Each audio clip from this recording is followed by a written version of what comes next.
have to say about this girl and what she's been doing for college basketball? She's the talent is there, but it's not just the talent. It's not just the wild shot she's making. You know, in her game the other night against Michigan, where she scored 38, like the shots off the dribble, right? One leg three-pointers like Dirk Nowitzki, like it's amazing to watch what she's able to do on a nightly basis. You see on the defensive end there, but just a pure scorer, #1 scorer in college basketball right now, and it just every night it's something, you're going to see something special. She's a walking triple-double, double-double, whatever the case is for her, and she had the fewest games to reach 1,000 points in Big Ten history. Like, that talks about the scoring.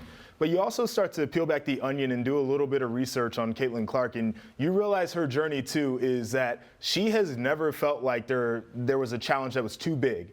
And I read a story about her. When her brother was 6 years old, he was learning how to ride a bike. She was 4 years old. She hopped on a bike and just went. Like, there were no training wheels, there was no learning. She just goes. And I feel like that's a really good analogy for what her career has been.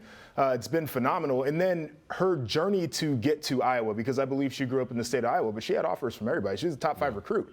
And she's like, why would I go to Notre Dame when I could break the mold and be different and do something that athletes don't typically do, which is go to a lesser school that's not known for the success and carve out a path of my own.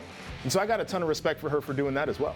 Yeah, and when you talk about her, like, obviously she has the skills, but when it just talks about her as a player, her head coach was talking about how she has the ball in her hands at all time. You can either make an impact when you have the ball in your hands, or you can make a mess. But she knows how to take responsibility and just really make a difference when she's out on the floor. So the responsibility point of that is she had a really bad shooting night at one game. She was like, 1 for 11 from 3. And so they get back to the facility. It's 4 a.m. She goes home, she comes back at 10 a.m. and is just putting up shots on her own, just trying to get her stroke back, just trying to get back into the rhythm of things.